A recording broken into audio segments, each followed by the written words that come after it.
Pembukaan berarti sekalian lu, Kai.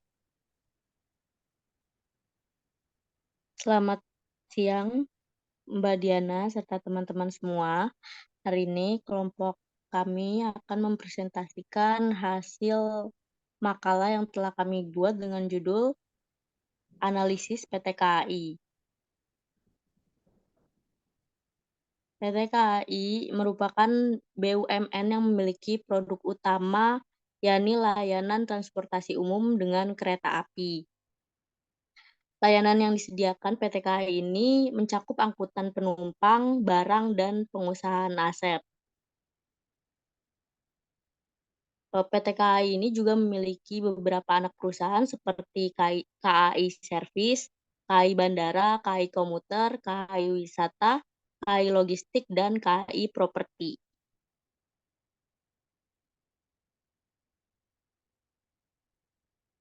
PT Kereta Api Indonesia ini memiliki visi yakni menjadi solusi ekosistem transportasi terbaik untuk Indonesia.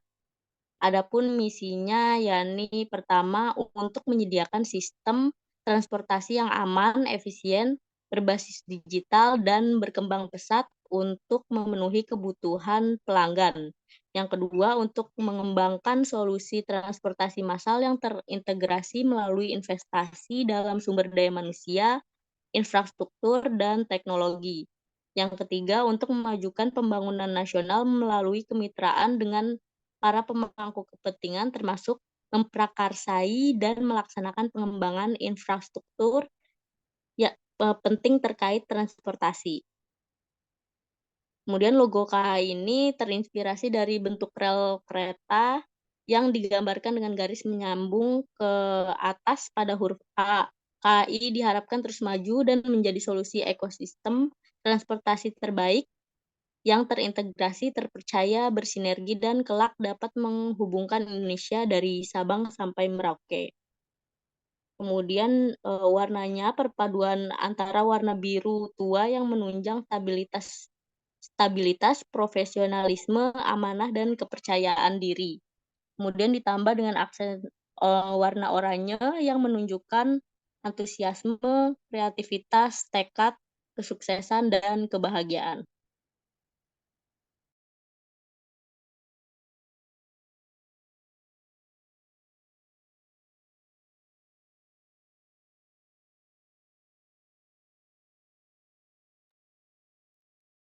Selanjutnya Ya, dilanjutkan ada dengan saya.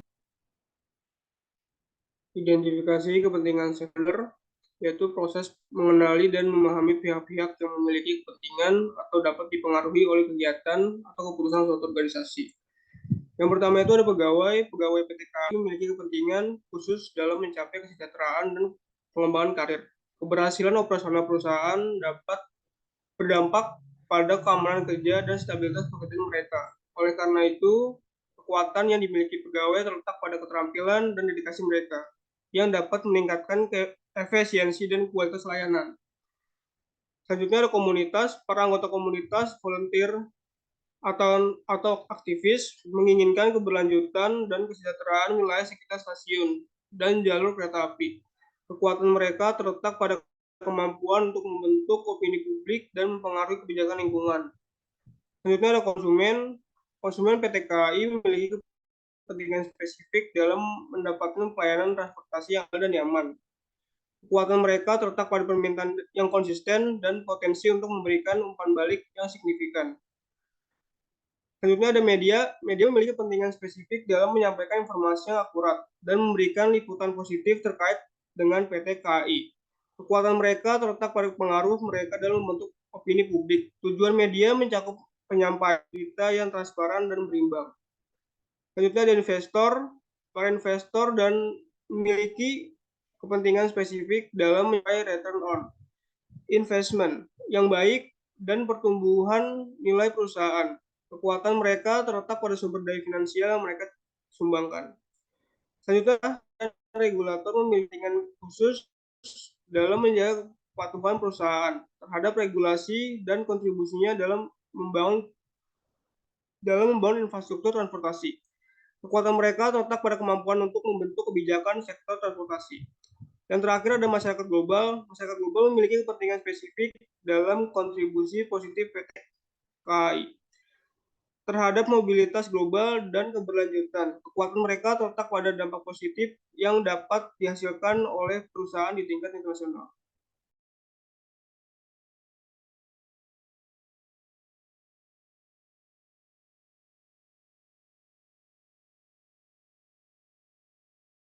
Selanjutnya ada stakeholder dari PT KAI.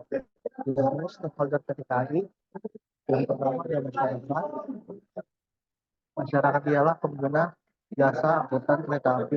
Yang kedua ada regulator atau pembuat kebijakan ialah DJKA, Kemenhub, Dinas Perhubungan Provinsi, Kota, Kabupaten. Terus selanjutnya ada Badan Usaha Penyelenggara Prasarana Perkereta Apian, ialah PT KAI sendiri. Selanjutnya ada Badan Usaha Penyelenggara Prasarana Perkeretaapian Operator, ada PT KAI, PT KCJ, PT Railing, PT KCIC, PT KIC. Industri perkeretaapian ada PT Inka, PT LEN, PT Pindad. Selanjutnya ada Lembaga Badan Usaha Diklat Pengujian Sertifikasi. Selanjutnya ada Badan Penelitian Riset atau Akademis, ialah Lembaga Riset dan Universitas. Dari jenis itu, kelompok kami mengelompokkan dari 3 jenis stakeholder. Yang pertama stakeholder utama, pendukung, dan 3 kunci. Yang pertama ialah masyarakat, tokoh masyarakat, dan manajer PT KAI sendiri. Selanjutnya ada pendukung, ialah lembaga pemerintah, perguruan tinggi, dan investor.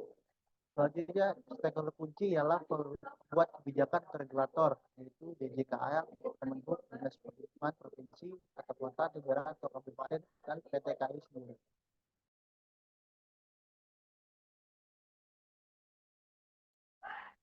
Baik, selanjutnya ada nomor 6, rencana program kegiatan. Program kegiatan dari PT KAI ini memiliki nama Connect Rail yang menghubungkan layanan kereta api dengan masyarakat. Oke, di sini ada nilai, strategi, dan manfaat dari program ini.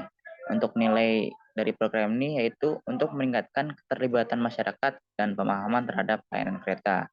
Dan untuk strategi yang dipakainya yaitu karena melalui serangkaian kegiatan interaktif dan informatif, program dari PT KAI ini bertujuan untuk memperkuat keterhubungan antara PT Kereta Api Indonesia dengan masyarakat pengguna layanannya.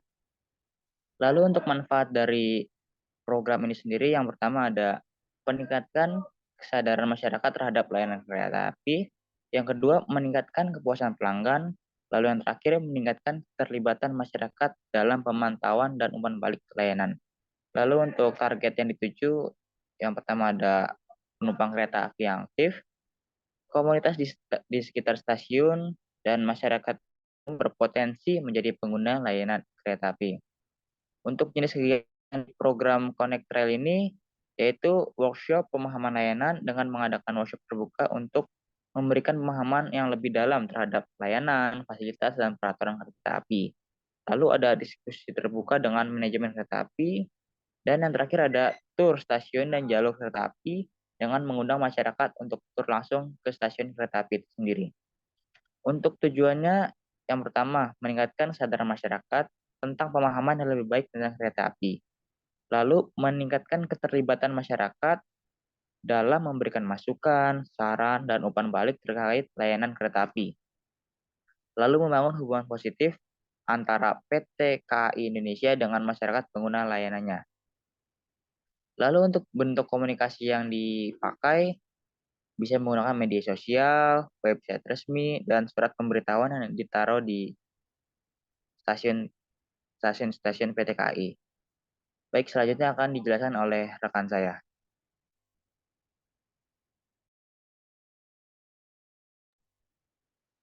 Terus selanjutnya ada SWOT, adalah alat manajemen strategis yang digunakan untuk mengevaluasi kekuatan, kelemahan, peluang, dan ancaman yang dihadapi oleh sebuah perusahaan. Yang pertama ada kekuatan dari PT KAI, yaitu adalah rute perjalanan relatif lebih cepat dibandingkan dengan jenis-jenis perjalanan darat lainnya, karena memiliki jalur khusus sehingga bebas dari kemacetan, lalu lintas, dan hambatan lain untuk bepergian. Semua fungsi jadwal disesuaikan dengan waktu lalu lintas menjadi keuntungan yang jelas bagi bisnis ini. Reservasi PT KAI dapat dilakukan secara online melalui telepon, juga bekerjasama dengan berbagai instansi untuk memudahkan masyarakat dalam melakukan reservasi. Selanjutnya ada kelemahan dari PT KAI, yaitu sistem perjalanan bersifat kaku dan tidak fleksibel, karena jalur perjalanannya hanya menggunakan rel, sehingga membutuhkan sarana transportasi lain seperti penghubung dari stasiun ke tujuan pelanggan. Keterbatasan ini merupakan salah satu elemen yang berdampak besar dalam penyediaan layanan transportasi dan penemuan kebutuhan pelanggan di segmen pasar.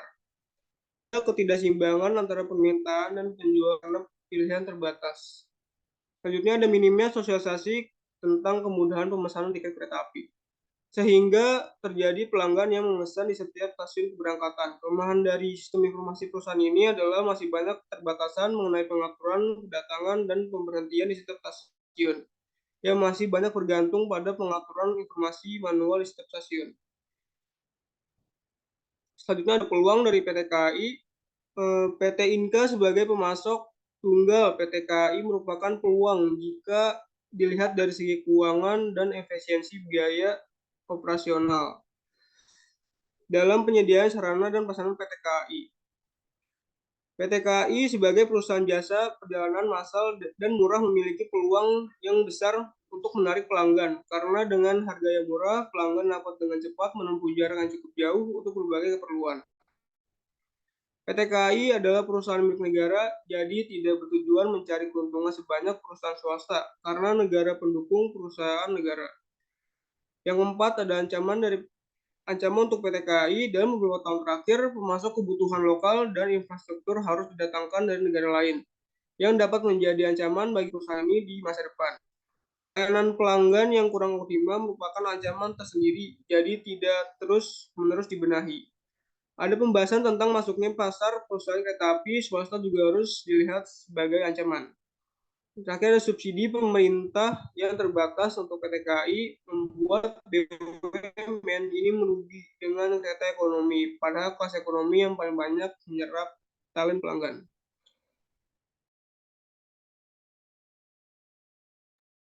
Selanjutnya itu ada produk atau jasa. PT KAI memiliki produk utama berupa layanan transportasi umum dengan kereta api. Adapun layanan yang disediakan PT Kereta Api Indonesia mencakup angkutan penumpang, barang, dan pengusahaan aset. Contoh dari produk dan jasanya itu ada tiket kereta api, ada makanan yang dijual di dalam kereta saat di perjalanan, ada layanan kereta api antar kota, layanan kereta api komuter yang ada di dalam kota. Selanjutnya ada paket wisata kereta api, ada kereta api pariwisata, dan layanan kargo, dan terakhir layanan pemesanan online.